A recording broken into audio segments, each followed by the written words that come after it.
welcome to Two Wheels Better. Now, you might have read the book, you might have even seen the video, but today we're actually with Hughie Hancox, the legendary Triumph restorer, and we're here in his workshop in Coventry.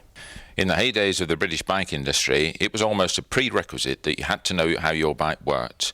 There was a certain glory in being able to strip and rebuild your bike at the side of the road. Black fingernails were as common as black jackets, but to most, those days are behind them. So what does today's motorcyclist do if he wants to savour the good old days? Easy. If it's a Triumph Twin, he comes to Hughie Hancox's place here, naturally enough, in Coventry. Hughie, it's a great place you've got here, and I understand it's got a fair bit of history to it itself. Can you tell us about that? Yes, actually, it started life in 1904, and it was originally called the Coventry Challenge Cycle and Motorcycle Company. So this is a back to the roots, almost, is it, for motorcycle production in Coventry? Yes, the original Dale Street factory was approximately 3/4 of a mile down the road, and here we are again, restoring old Triumphs back in the heart of the city. Well, I'm sure that's a good thing to be doing. Tell me, as far as you're concerned with Triumph, it's been a lifelong love affair, hasn't it? How did it all start? Was it a family business? It all started with my father, really. He grew up with his brothers and sisters next door to a Mr. and Mrs. Frederick Wicks, who had a son called Jack. Jack, as you probably are aware, became the chief designer to Edward Turner at the Triumph Engineering Company.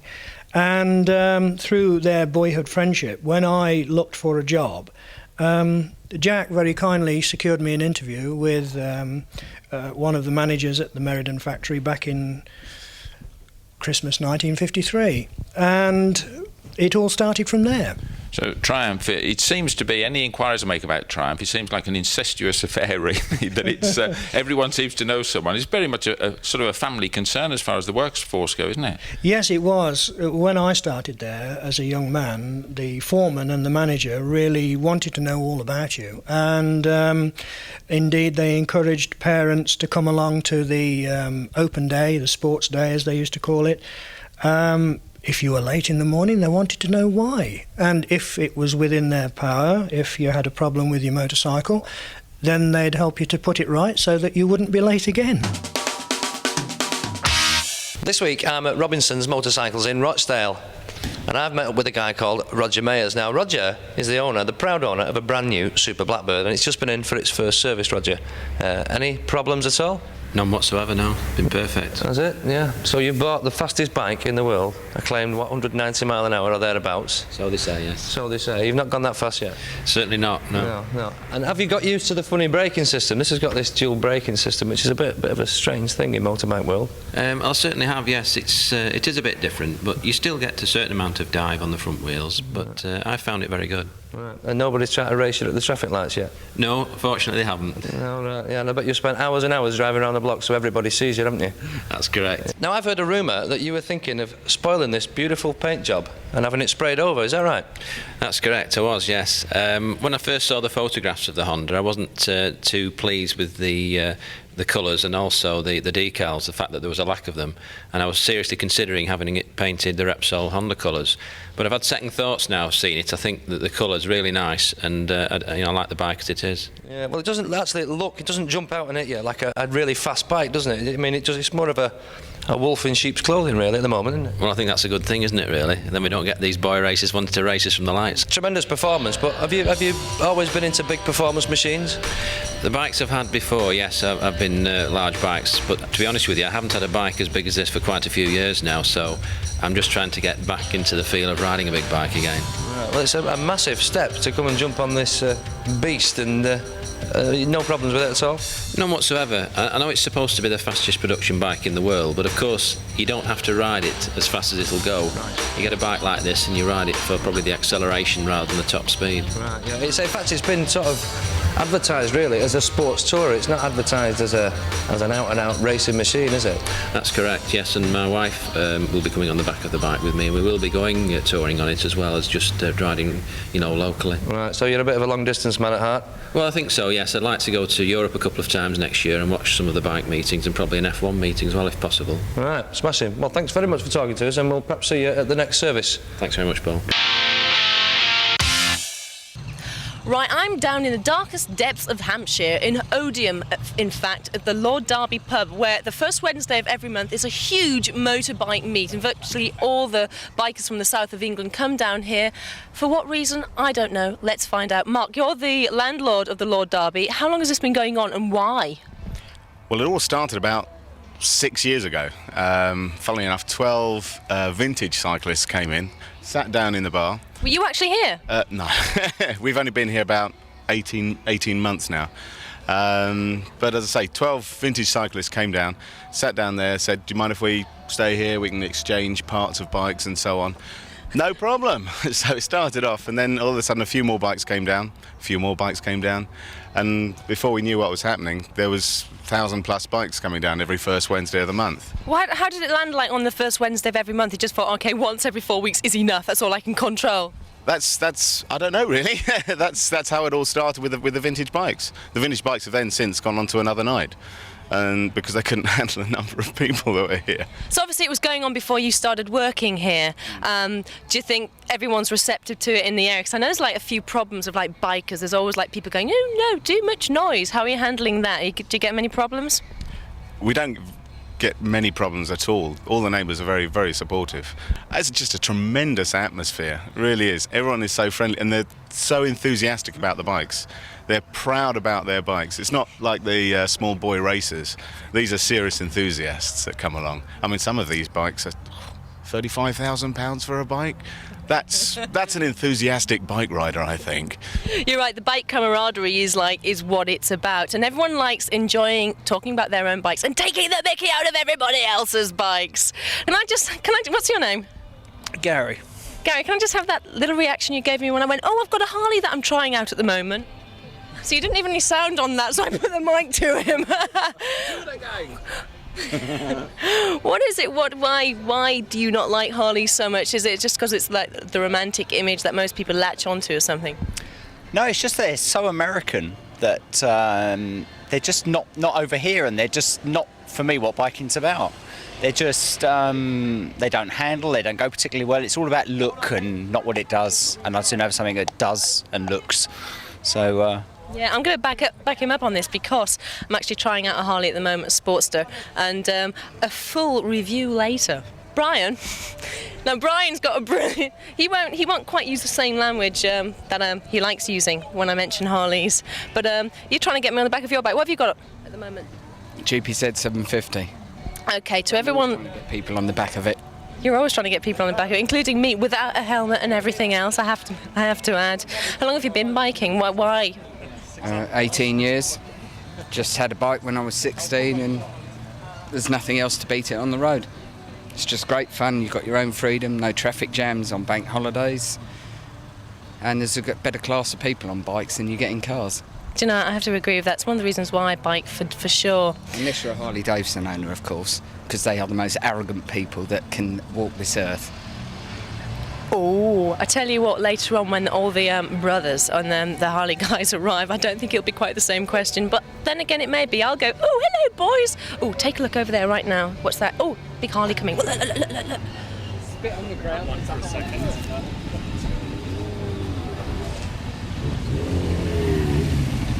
Remember we said like there was a Harley coming in just then? It wasn't. It was a Virago with a very cunning Harley paint job. Excuse me. You came on a rather charming-looking Virago. How long have you been riding? Well, started off years and years back in the 60s, in fact. What bike did you have then? I had a Thruxton Bonneville. The actual engine of that particular bike was on the Thruxton circuit at one point. How did you get your hands on that? Well, it was passed down through various sources, you know, and finally came to me. But yeah, this is my baby now. Did you actually have any part? I've got to say, some of these guys put their bikes in their living room and polish and clean it. It wasn't erected in your living room, was it? No, that's I know many. No, that was straight from the showroom. That one. That's I've dressed it up since, but yeah. What have you done to it? Put a screen on and crash bars, sissy bar at the back. Basically just dressed it up, make it look a little bit better.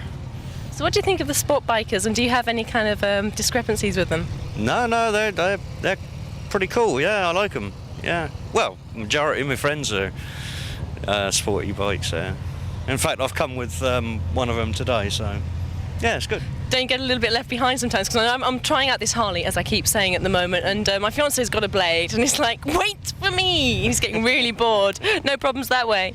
No, they hang about for me. Sometimes I leave them behind, believe it or not.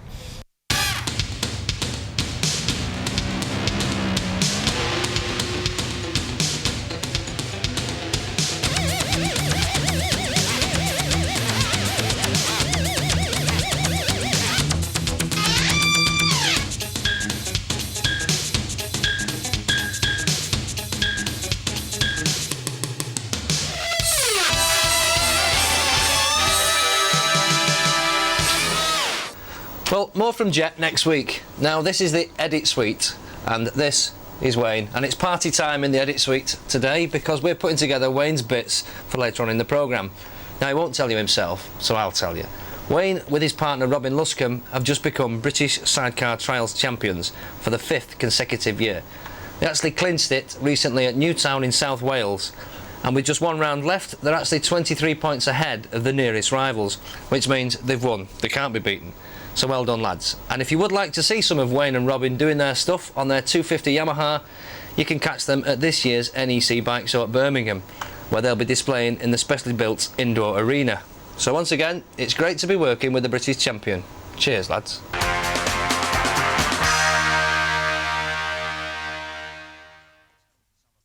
Men and Motors, 2 wheels better, at home with Carl Fogarty. Carl, you're very much the family man, as we can see in the background there. Your family, they come with you around the European circus, as it's called, don't they? Yeah, it's nice for them to be there, because if they wasn't there, then chances of seeing them throughout the summer would be like none, really. It's probably 1 week in 6 or 7. So, like I said, they come to Europe, but places like Japan and then Malaysia, then they'll all stop at home, obviously, because they're not nice places to go anyway. Michaela gets involved, I know. What does she actually, let me say, specialise in? Does she get involved in pit lane work? Yeah, she gets really involved at race meetings. She likes to be, with the mechanics on the pit wall and that, helping out if she can. There's not much to do now, everything's sort of taken care of, but she always wants to be there, and as soon as I come in from a race, she's probably the first person I see, I think. So what I should have said as well, with your family, it's not just Michaela and the children, it's mum and dad as well, isn't it? They sort of pick and choose. They didn't go to like Aston, but they've been probably to 4 or 5 this year, but not all of them, obviously, just certain rounds they've gone to, yeah. So do you have much time as Carl the father for the kids? I mean, you must be preoccupied before a race in particular, and the last thing you want is screaming kids, is it? Yeah, it's hard work at a race, I must admit, it's not easy. Here we are with the family Fogarty, and I'd like to ask Michaela, Foggy's wife, 1 or 2 things about the background. Michaela, how important is it that you and the family are along with Carl on the European circus? Well, we find it quite important because it does help in trying to keep life as normal as possible, and by the kids coming along, then that does keep it normal, and because we're away so much of the year as well, if they didn't come, then they wouldn't get to see their dad, basically. And what on earth do you do with the children when you're in the pit lane? I've seen you doing timing and whatnot. How does all this work? Well, we're very lucky because Carl's mum and dad normally come to most of the European ones, and they'll take care of the kids while I'm out there timing Carl. If for any reason the kids can't come, then my dad will probably move up to the house, he usually does, and looks after the animals, and the kids stay here with him. Like, I'm going to Australia in October, and they'll stay here, and I'll go with Carl, and they'll look after the house and the kids. All right, so that's nice to have a close family in that way then. Well, we were just extremely lucky, because if it weren't for Carl's mum and dad and my dad and his wife, then it'd have been impossible for us to do it, and then Carl would be going to most of the places on his own. Actually, away from racing, Carl, what do you do to relax? I know you're keen on motocrossing. You do a bit of go-karting in the winter? Yeah, now and again I like to do things, and anything with a motor involved in it, I always like to have a bit of fun on them. Yeah, a bit of football, play squash and stuff. I just like to be at home, really, with my Carl and that, and like to go out with my mates for a drink and stuff, and a meal and that, so. Hi folks, Wayne again, back from On Your Bike. Helmets. Unfortunately, you've got to have them, whether you like it or not. The law says wear them, and it's not a bad idea, because they do sort of hold your brains together when you have a misfortune. There's a helmet for every type of user, every type of bike, and every type of person, because we all like different things. This one, for example, is a motocross helmet, but an enduro chap or maybe somebody on a trail bike that they're going to use in the winter months would wear one of these. You're probably going to need a pair of goggles, and you must consider the fact that goggles are used for off-road use and road use. So if you buy them for road use, it's got to be BSI approved. Check that when you're buying some. They're about 25 quid, and the helmet starts at around £50. This is an open-faced helmet with a click-up visor. You'd use it if you had a moped, a lightweight scooter, or possibly some expensive versions that you could use on your BMWs or maybe your Go Wings, that type of bike. That's 50 quid, and they go up to as much as 200. This is a Nolan Classic. Beautiful paint job. It's a thermoplastic helmet and it's about £100, but if you've got yourself a Diversion or even a GPZ 500S, they do a matching maroon like this. It's done in dark green, it's done in a dark blue. Really is a nice helmet for £100. Carl won't like me saying this though, Aaron Slight replica, but it is a beautiful helmet. It's an RI Quantum E, cost about 380 quid. Excellent paint job. If you're a boy racer and you idolise your hero, either Carl Fogarty, Aaron Slight, Troy Corso, whoever, there'll be a replica done and you can own it. But make sure it fits. It's important, make sure it fits. I wish to register a complaint. This helmet, Mr. Kershaw, I purchased not very long ago. It's slightly drafty, to say the least. I will sell anything at our place. You may jest, because that is actually the shell. That is how a helmet like this starts life. And we'll get on the subject of how they build a helmet later on in Men and Motors. Right. But you're not alone. I have my very own. And they use their metal knife.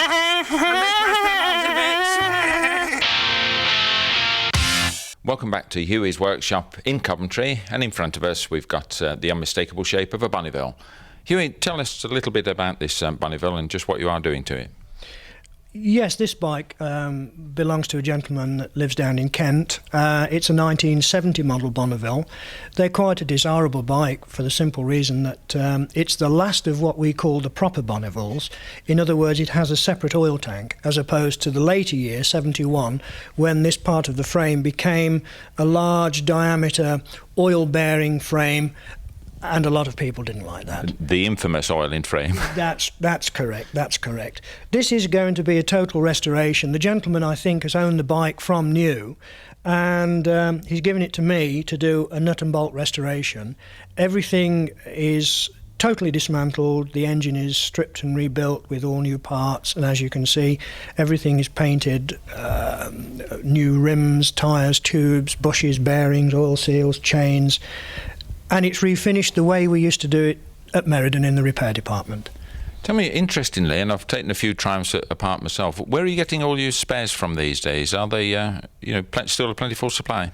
Oh yes, surprisingly there are a lot of dealers still going that were Triumph spare stockists back in the 50s and 60s.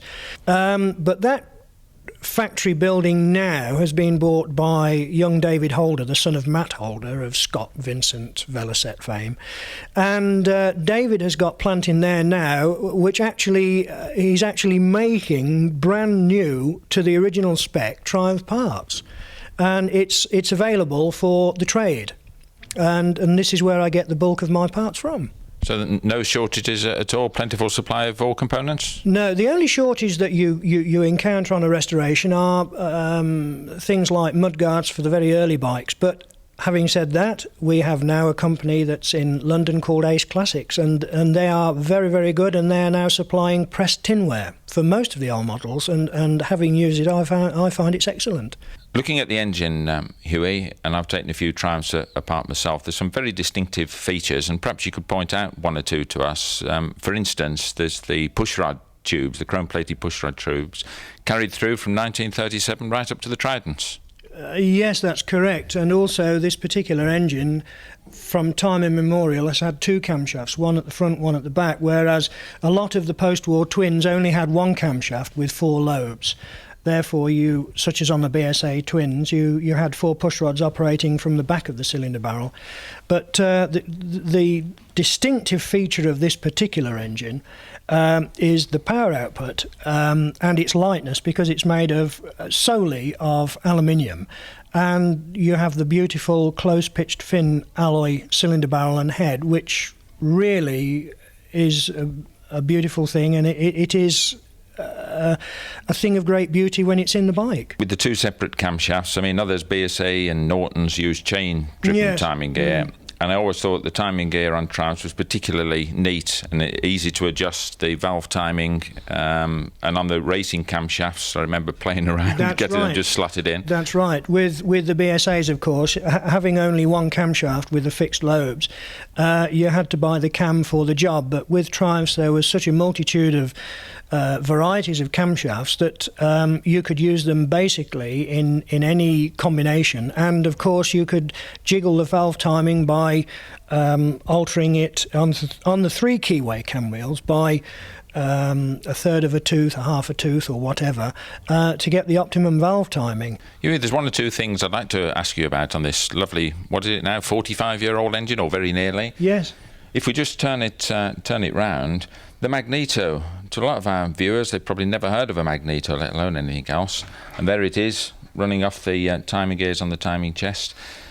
Is there a problem with spares for a magneto? Or perhaps what I should ask you first, just what does a magneto do? Well, firstly, most modern machines, cars, etc., have coil ignition, where it is a battery-induced spark. The magneto is it's a self-contained spark-making unit, and provided that the magneto is in good condition and the contact breaker points, which are housed in the end, are kept clean and gapped correctly, and the ignition timing is set correctly, then the magneto is more than adequate for the job. As far as parts and overhauling magnetos are concerned, there are several companies that are very well versed in this, and one gentleman that I use quite a lot up in Haywood in Lancashire, Dave Lindsley, he's mustard. I send my stuff to him and it comes back as new. So again, this sort of completes the picture on Triumph engines. It doesn't matter what it is, the mechanics, the cycle parts, the electrics, all parts are available to the sort of keen restorer. The answer's yes. What's the question? Yeah.